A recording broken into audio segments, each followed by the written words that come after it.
All right, the time is 7:36. I'll call this meeting of the mayor and council to order.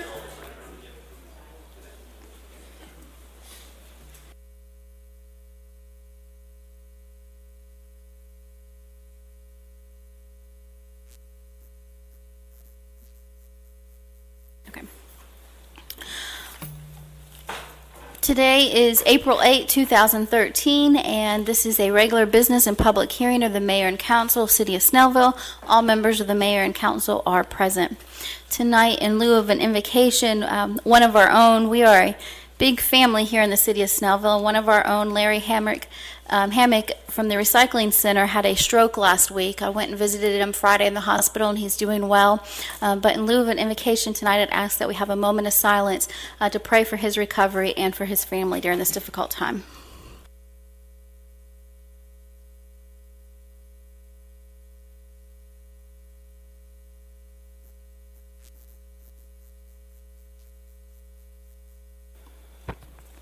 Thank you.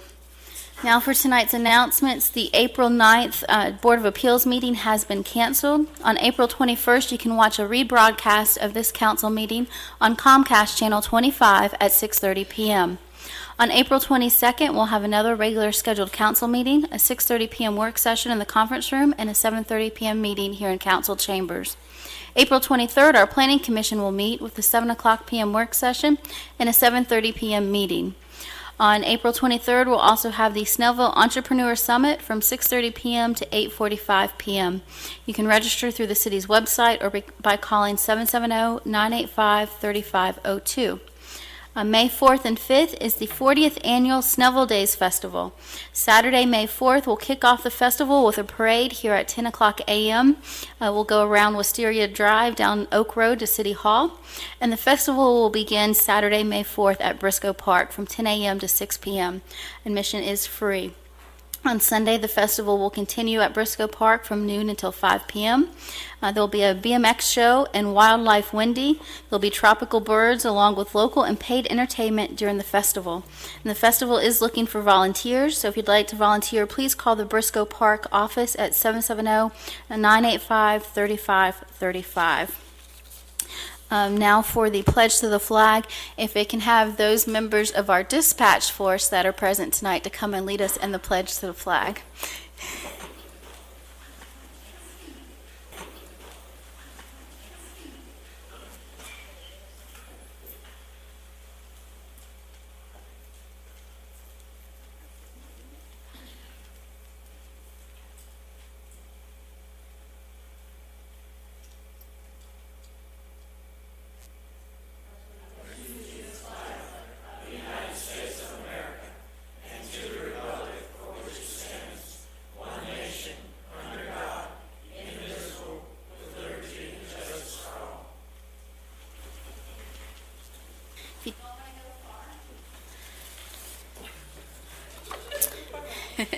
You can thank Officer Coates for that. This is under ceremonial matters. We have Resolution 2013-08, the City of Snellville support for National Public Safety Telecommuters Week. Whereas emergencies requiring police, fire, or emergency medical services can occur at any time. And whereas our public safety dispatchers are the unsung heroes of public safety who sit in darkened rooms monitoring computer screens, talking to the voices whose faces they never see, and continuously providing the first line of defense for our community. And whereas when an emergency occurs, the prompt response of the appropriate first responder is critical to the protection of life and preservation of property. Whereas the safety of our police officers is dependent upon the quality and accuracy of information obtained by the dispatcher from citizens who telephone the Snellville Communications Center. And whereas public safety dispatchers are the first and most critical contact our citizens have with emergency services. And whereas public safety dispatchers connect anxious conversations of terrified victims, angry informants, suicidal citizens, and demanding officers, while providing a calming influence, competent voice that bridges sanity and safety. And whereas public safety dispatchers are the single vital link for our police officers by monitoring their activities by radio, providing them information, and ensuring their safety. Whereas public dispatchers of the Snellville Police Department have contributed substantially to the apprehension of criminals, protection of our citizens and officers in the field, suppression of fires, and treatment of patients. And whereas Supervisor Barbara Radcliffe, dispatchers Dominique Campagna, did I say that? Lisa Maddox, Brian Howard, Brianna Harizi, Nakona Brock, Alicia Bailey, and Michael Barugio have exhibited compassion, understanding, and professionalism during the performance of their sometimes thankless but essential jobs in the past year. And whereas they are all called upon to be therapist, doctor, lawyer, teacher, weatherman, guidance counselor, secretary, supervisor, politician, and reporter, and fulfill those roles daily. Now therefore be it resolved by the mayor and council of the city of Snellville, Georgia, where everybody's proud to be somebody, we declare the week of April 14th through 20th, 2013 to be National Public Safety Telecommuters Week in the city of Snellville in honor of the men and women whose diligence and professionalism keep our city and citizens safe. Can I have a motion to approve Resolution 2013-08? There's a motion by Councilman Sabag. Is there a second? Second by Councilman Emanuel. Any further discussion? Seeing none, I'll call the question. All those in favor of the resolution signify by raising your right hand. That's 6 in favor. All those opposed, 0 opposed. The resolution stands approved. Thank each of you for your service.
Thank you all for your service and for taking the time to be here tonight. We now have Proclamation 2013-07, National Donate Life Month. Whereas one of the most meaningful gifts that a human being can bestow upon another is a gift of life. Whereas more than 117,000 men, women, and children await life-saving or life-enhancing organ transplants, of which over 3,700 reside in Georgia. And whereas the need for organ, eye, and tissue donations grows daily as a new patient is added to the national waiting list for an organ transplant every 11 minutes. And whereas the critical donor shortage remains a public health crisis as an average of 18 people die daily due to the lack of available organs. Whereas organ, eye, and tissue donation can provide families the comfort of knowing the gift of donated organs, and tissue endows another person with a renewed hope for a healthy life. And whereas donating life through organ, eye, and tissue donation is the ultimate act of generosity and kindness, we, the City of Snellville citizens, can perform. Whereas 33,886 citizens of the City of Snellville have already registered their decision to give the gift of life at www.donatelifegeorgia.org. Whereas LifeLink of Georgia is the nonprofit community service organization dedicated to the recovery of high-quality organs and tissues for transplantation therapy, and whereas the City of Snellville supports LifeLink of Georgia's life-saving mission.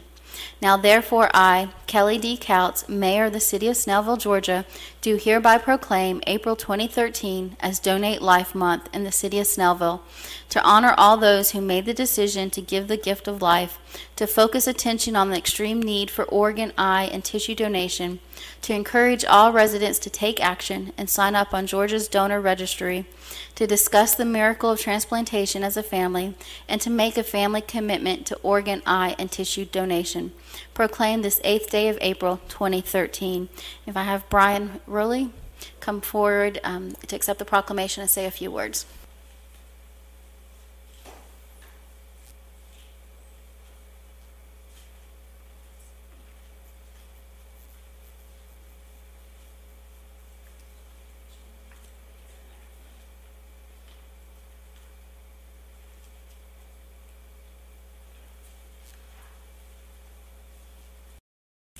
As she said, my name is Brian Rowley. I'm a representative and volunteer with Donate Life. We appreciate the City of Snellville graciously organizing and allowing the residents to understand the need for this.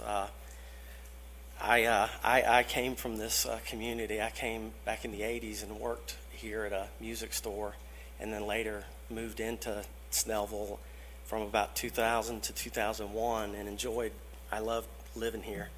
I since have moved on. I wish I could come back, but I don't miss the traffic, so we've moved on. But I myself was diagnosed with kidney failure back in 2009, knew really very little about the whole process. Went immediately on to dialysis, and a year and a half sort of went by for me to get stable. I was placed on the waiting list for a kidney, which they tell you you're probably going to be there 4 to 5 years if they can find a match. But along the way, they do have people that pass away before they can actually find a match for them. My case was it ended very well. My wife went and got tested, and a year and a half after I was diagnosed, and she was a perfect match. So there are people to help here in the communities, and we would just ask that everyone consider that. And then one further thing with the Donate Life, as she mentioned, you need to go onto the website and register. I think some people have the belief that you go and get your license and you check the box that says you're an organ donor. The reality of that is until you sign up with the Donate Life or the LifeLink registry, your organs will really be used for educational purposes rather than a life-saving event. So that's kind of the education we try to get out to the communities. And again, we just thank the residents and the City Council of Snellville.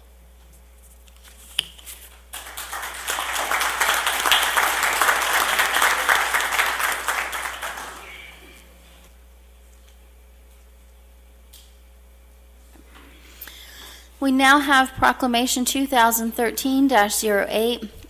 Whereas in 1872, J. Sterling Morton proposed to the Nebraska Board of Agriculture that a special day be set aside for the planting of trees. Whereas this holiday, called Arbor Day, was first observed with the planting of more than 1 million trees in Nebraska.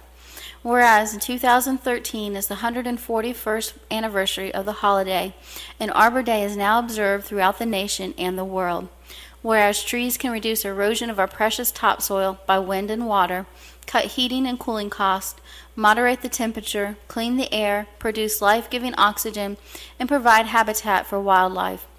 Whereas trees in our city increase property values, enhance the economic vitality of business areas, and beautify our community. Whereas trees, wherever they are planted, are a source of joy and spiritual renewal. Therefore, I, Kelly D. Couts, Mayor of the City of Snellville, do hereby proclaim that April 26, 2013 is celebration of Arbor Day in the City of Snellville, and I urge all citizens to celebrate Arbor Day and to support efforts to protect our trees and woodlands. And further, I urge all citizens to plant trees to gladden the heart and promote the well-being of this and future generations. Proclaim this 8th day of April 2013. We now have, moving on to our minutes, do I have a motion to approve the March 25th, 2013 business and public hearing minutes? Motion to approve the meeting minutes. There is a motion. Is there a second? Second. Second by Mayor Pro Tem Witts. All those in favor signify by raising your right hand. 6 in favor, all those opposed, 0 opposed. The minutes stand approved. Now for our invited guest, we have Mr. Ewing, the president of the Snellville Historical Society, here for Sound Bites of Snellville.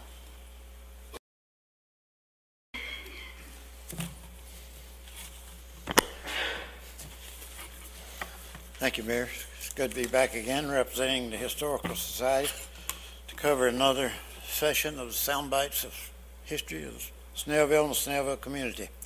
As usual, we'll briefly cover the points we left last time, which was the evolution of the government of Snellville. And we talked about the external government, and we stated that we might not be here without their contributions. The city was formed in August of 1923. It became dormant twice.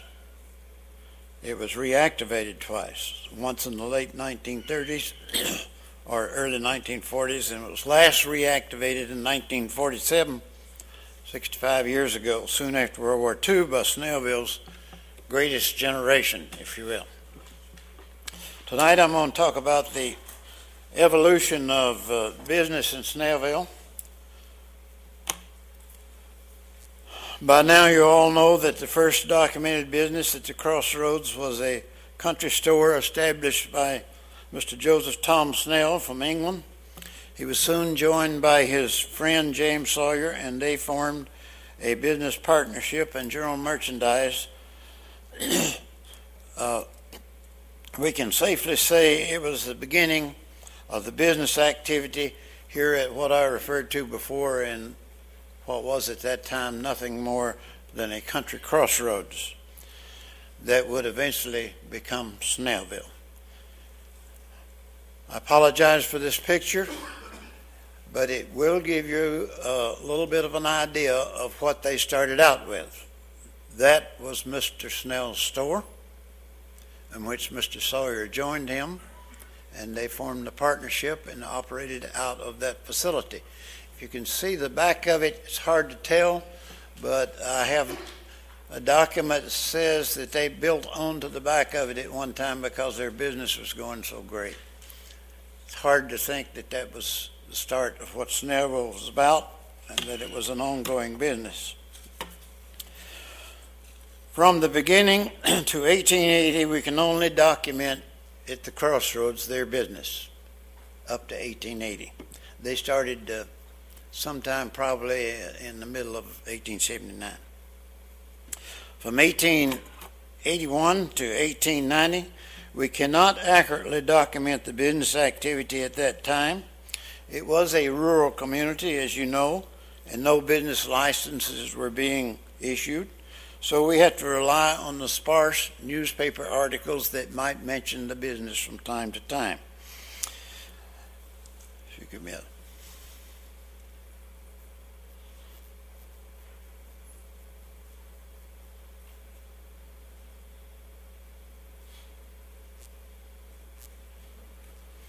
There we go.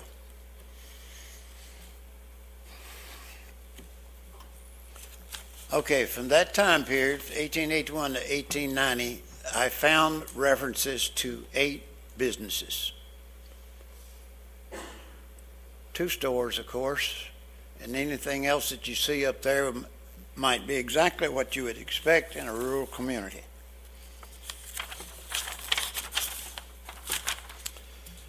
From 1891 to 1900. Several things happened in Snellville business during that period. First, Mr. Snell and Mr. Sawyer built a new store.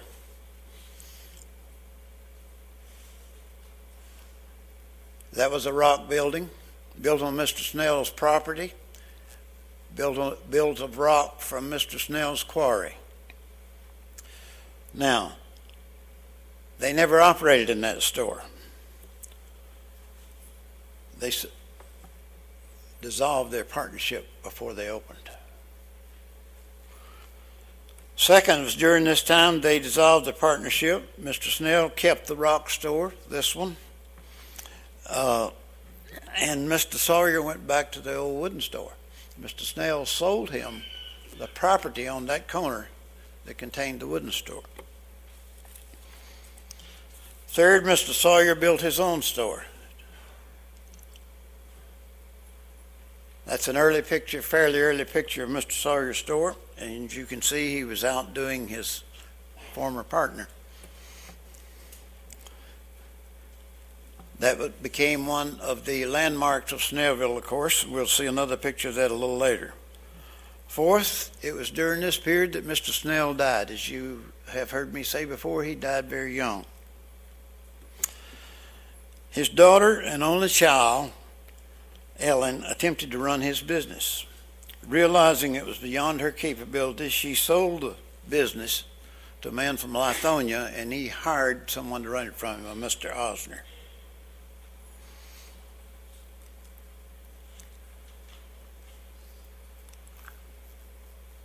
There we go. Okay, the highlighted ends on there indicates new businesses that you will not have seen in a prior chart as we go through this.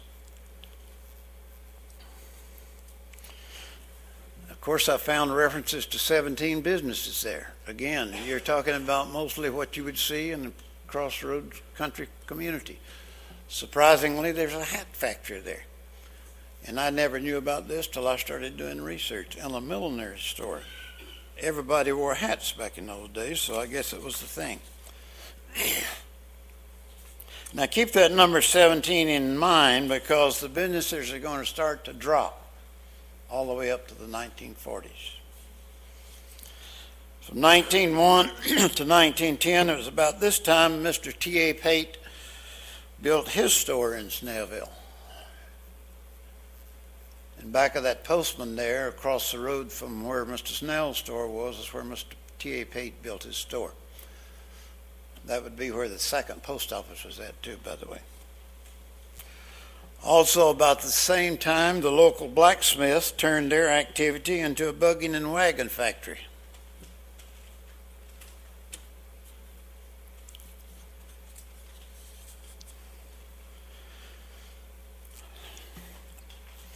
Yet the total number of businesses, even though we've got a factory here and another store building down, the total number of businesses dropped.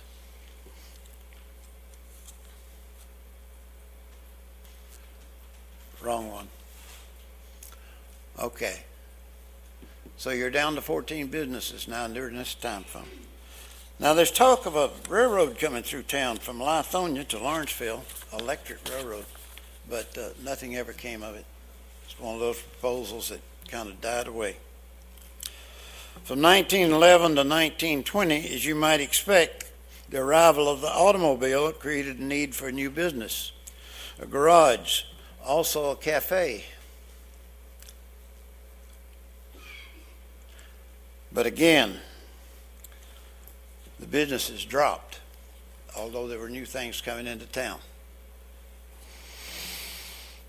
From 1921 to 1930, although there are a couple of service stations, the total number of 13 shows no growth. But we got a couple of new things in there. Highway construction, guess who that might be? Real estate, service stations. They're keeping up with the times.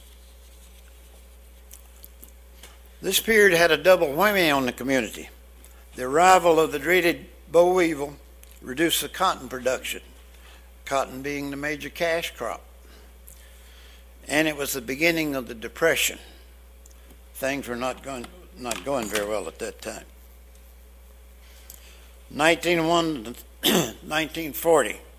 During this period, Mr. Sawyer closes his business due to failing eyesight.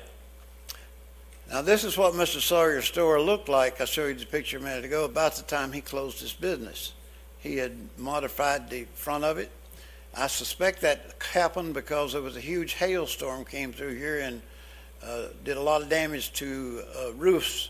And I bet he had to have that roof redone, and I bet he modified the top of the building at that time.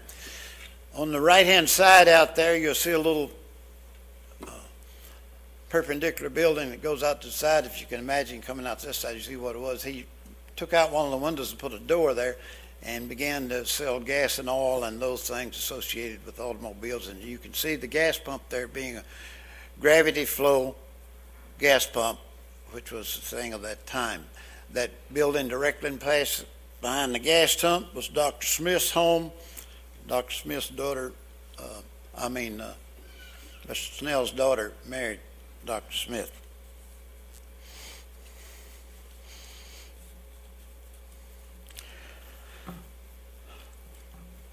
You always wonder why somebody in the Snell family did not take over the business, but you rarely ever know the family personalities or their family relationships, but nobody did ever take over that business. The next chart. Okay, we're still at 13. No growth. Being the heart of the infamous Depression, the community was in survival mode, and there was nothing going to happen as far as business growth during that time. So the businesses actually dropped again, a couple. 1941 to 1950. The build-up to and the beginning of World War II results in business activity beginning to improve in Snellville. The local economy morphs from primarily agricultural to commuters and public work. I know public work means that's people who lived and survived on the farm, but now they're gone to public work. And they're commuting, and a large number of them commuted from here to Marietta, Georgia. And there was no Interstate 75, there was no Interstate 285. Because you can imagine that commute. And why did they do that? Bell Bomber aircraft plant was up there. It's now Lockheed. That was Bell Bomber, Bell Aircraft Plant. They built B-29s.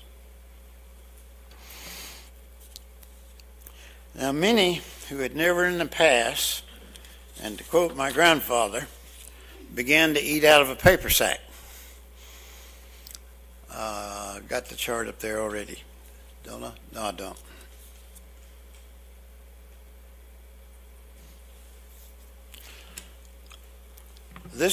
All this contributed to business growth, and the local agricultural activity changed from primarily cotton to as a cash crop to other crops. In 1947, Snellville passed a business license ordinance. The chart data here of the 21 businesses and my memory, maybe it may result in a lack of accuracy. However, as you would expect, the numbers have increased significantly. Now we're up to 21, and all that comes about as part of the World War II activity. That's when it started going out again. There was very little business slowdown after World War II. The culture of the town and the community had changed. Soon we were in the Korean conflict, which the government refused to call a war, and that was another business stimulus. The local agriculture activity had changed permanently. One important impact was mechanization. We left cotton and went to grain, hay, small amounts of poultry, beef cattle, and dairying. The orchards, the vineyards, the gardens diminished, along with preserving, canning, freezing. Instead, the paper sack source for these types of items became the norm. It was unimagined growth from 1951 on. City license records indicate in 1959 there were 20 business licenses issued. By 1960, Snellville was on a growth track, or maybe locally we could call it a growth rocket by local terms, for the direction was up and up and up. So here we are in 2013, some 50 years plus later, in the middle of unimagined progress, and still on the upward trajectory. We seem to have never looked back, or should we? Growth and progress seem to be the watchwords. Where will it all end? Or will it ever end? Or should it end? 4 points. Started with one business. In the late 1870s, a country store selling general merchandise to local farmers. The next 10 years, by 1890, there were 8 businesses made an effort to establish themselves here. In the next 10 years, up to 1900, the businesses here had doubled. Thereafter, businesses gradually dropped until the early 1940s. 1941, World War II, followed by the Korean War, the phenomenon of growth and change arrived in Snellville, as well as the rest of Gwinnett County, probably the state of Georgia. Anyone have any questions? During the time when you were saying earlier that the city was idle, I think it was because of the war, who was governing then, since there was no council, no city leaders? How was the government running? During World War II, the city was dormant. See, it started in 1923, and then sometime in the late, it went dormant, and they restarted it about 1939 or 40. Mr. W.C. Britt was the mayor, and he got a government job out, and he left, and the city council ceased to exist, and there was no city government during that time functioning. It wasn't until 1947, 7 years later, that they restarted, had an election, elected a council and mayor, and started it all over again in 1947. Okay. Thank you very much. Mr. Ewing. That brings us to our committee